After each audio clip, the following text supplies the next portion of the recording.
ప్రపంచము నలుమూలలకు విస్తరించినటువంటి అతి ప్రియమైన తెలుగు వారికి అందరికీ కూడా ప్రభు నామములో శుభాభివందనాలు తెలియజేస్తున్నాను. ఫిబ్రవరి మాసంలో మనము యేసుని గురించి అనేక సత్యములను తెలుసుకుంటున్నాము. అందులో భాగంగా ఈరోజు మరి ఒక లోతైనటువంటి సత్యం తెలుసుకోబోతున్నాము. అదేమిటంటే యేసు రోగులను స్వస్థపరుస్తాడు. Jesus heals the sick. మరి ఈరోజు సువార్తలలో యేసు అద్భుత స్వస్థతలు చేసినట్లుగా అనేక వృత్తాంతాల్లో మనం చూస్తాము. ఇది అనారోగ్యంపై అతని యొక్క కరుణ మరియు అధికారాన్ని కూడా తెలియజేస్తుంది.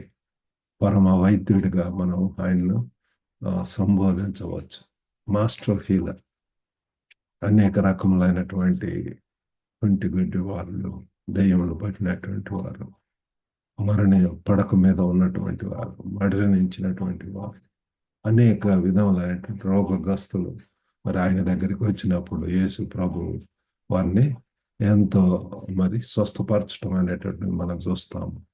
కాబట్టి వీటి ద్వారా అతని దైవిక స్వభావాన్ని ప్రదర్శించడమే కాకుండా మన యొక్క సొంత పోరాటాలలో, అస్వస్థతలో వాటిలో మనకు ఒక నిరీక్షణ, ఒక ఎంకరేజ్మెంట్, ప్రోత్సాహం కూడా మనకు తెలుస్తుంది.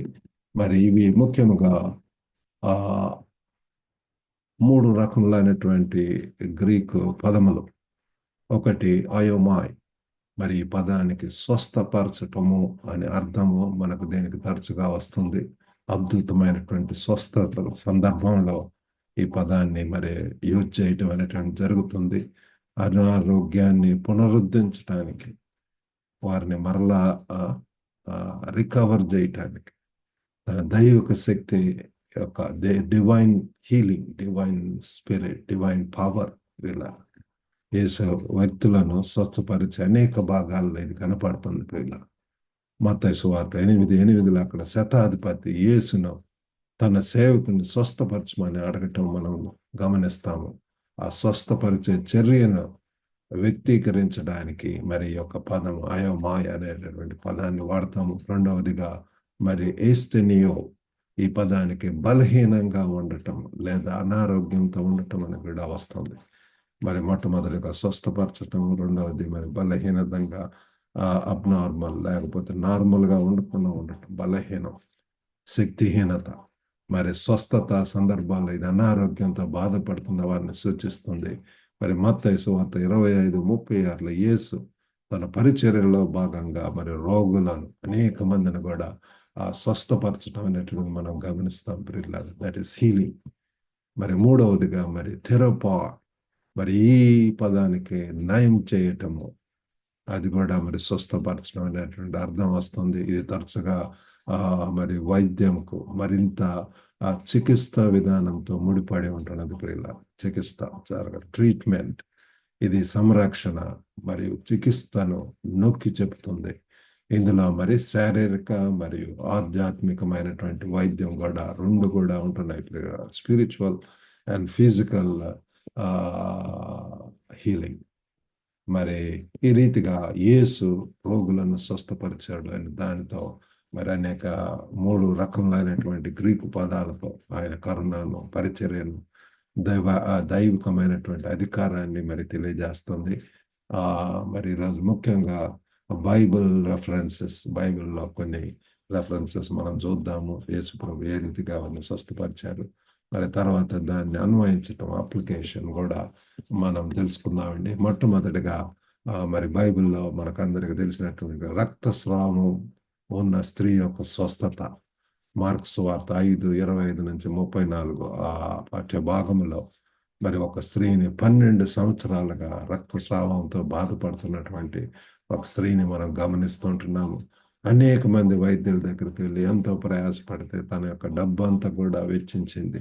కానీ బాగుపడటానికి బదులుగా మరింత సంకటపడను అని చెప్పి మనం తెలుసుకుంటాం. ప్రభు షీ గ్రూ వర్స్, ఇంకా మరి ఆ రీతిగా ఉంటున్నది ప్రియులారా.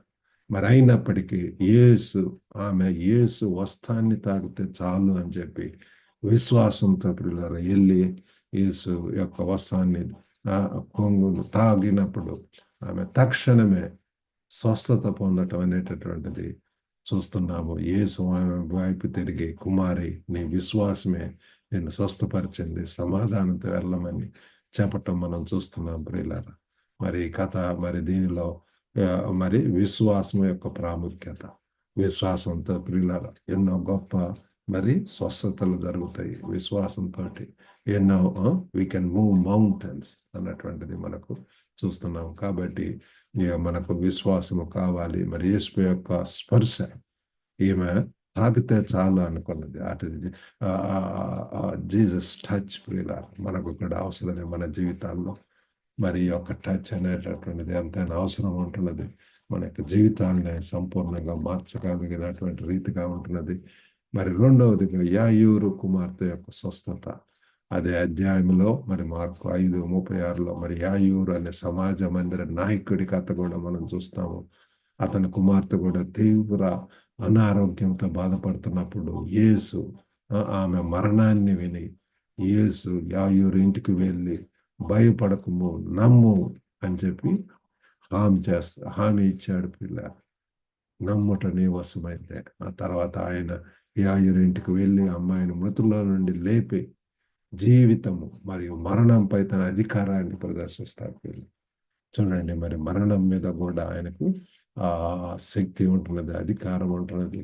ఆయన ఒక్కడే మరి తిరిగి లేచినటువంటి వాడు, అనేక చనిపోయినటువంటి వారిని కూడా లేపినటువంటి వాడిగా మనం చూస్తున్నాము. అటువంటి శక్తి ఉంటున్నది. మరి మూడవదిగా గుడ్డి వాటిని స్వస్థపరచడం.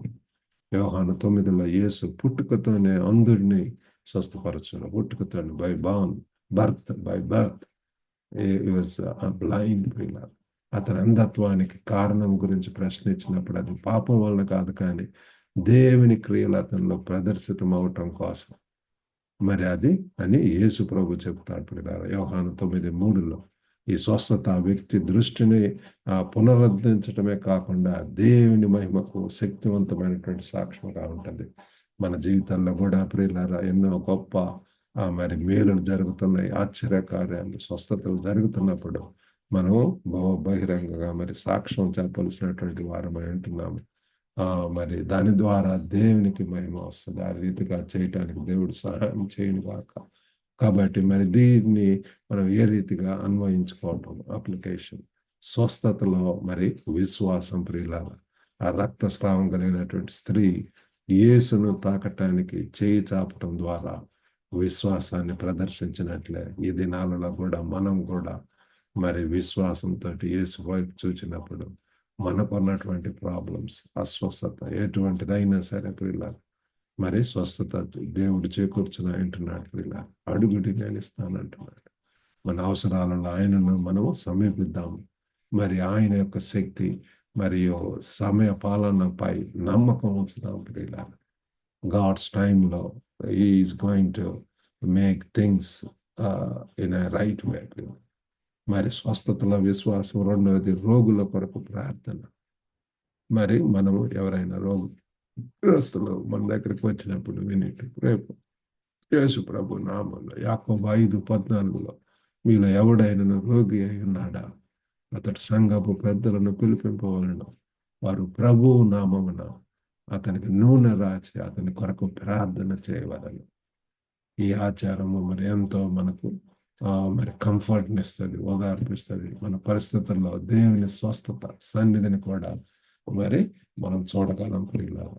మరి అంతేకాకుండా ఇతరుల పట్ల కరుణ, క్రీస్తు అనుచరులుగా బాధపడే వారి పట్ల మనం కరుణ చూపించాలా. మన యొక్క సింపతి, మన యొక్క కంపాషన్, ఆ యొక్క కేర్ అనేటటువంటిది ఎంతైనా అవసరం. అవసరతలో ఉన్న వారికి మద్దతు, ప్రోత్సాహం మరి ప్రార్థన అందించడం ద్వారా మనము ఆ స్వస్థతకు మరి మనం కూడా సాధనాలుగా, ఇన్స్ట్రుమెంట్స్గా ఉంటాం ప్రియులారా. కాబట్టి ముగింపులో యేసు రోగులను స్వస్థపరుస్తాడు మరియు అతను అద్భుతాలను మరియు ప్రేమ మరియు శక్తిని నిదర్శనంగా పనిచేస్తాయి ప్రియులారా. కాబట్టి ఇవి చాలా ముఖ్యం. యేసు ప్రభు బాటలో మనం కూడా వెళ్ళవలసినటువంటి వారం ఉంటున్నాము. ఆయన ఏ రీతిగా స్వస్థపరిచి ఉంటున్నాడు, ఆ రీతిగానే మనం కూడా ప్రార్థనా పూర్వకంగా మరి విశ్వాసంతోటి మరి దేవుని యొక్క టచ్ కొరకు మనం ప్రార్థిద్దాము. మరి ఈ రీతిగా యేసు నేటికి కూడా స్వస్థపరిచేటటువంటి ఆ పనిలో ఉన్నాడని మనం గుర్తుంచుకుందాం. He still heals the people. ఈ దినాలలో కూడా ఎటువంటి మరి అనారోగ్యంతో ఉంటున్నావు, నిరుత్సాహంతో ఉంటున్నావు, ఇంకా ఒకవేళ మరణ భయంతో ఉన్నట్లయితే యేసు నామములో ప్రియులారా దేవుడు మీకు శక్తి ఇవ్వబోతున్నాడు, ధైర్యం ఇవ్వబోతున్నాడు, జీవం ఇవ్వబోతున్నాడు. మరి ఆ సంతోషాన్ని కలుగజేయబోతున్నాడు. మరి ఆయనను విశ్వాసంతో సమీపిద్దాము. బాధపడే వారి కోసం మనం ప్రార్థిద్దాము. అంతేకాకుండా అవసరమైన వారికి కరుణను కూడా అందిద్దాం.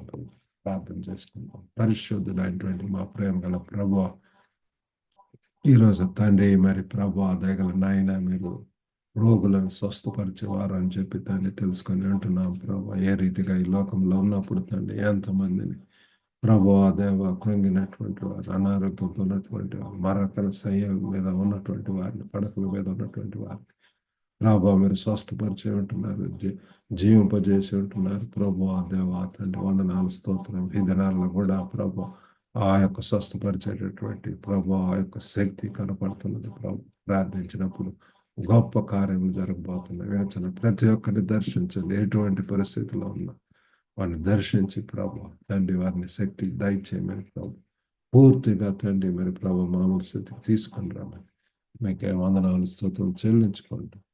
యేసుక్రీస్తు నామములో వేడుకొంచున్నాం తండ్రి. ఆమేన్. God bless you all.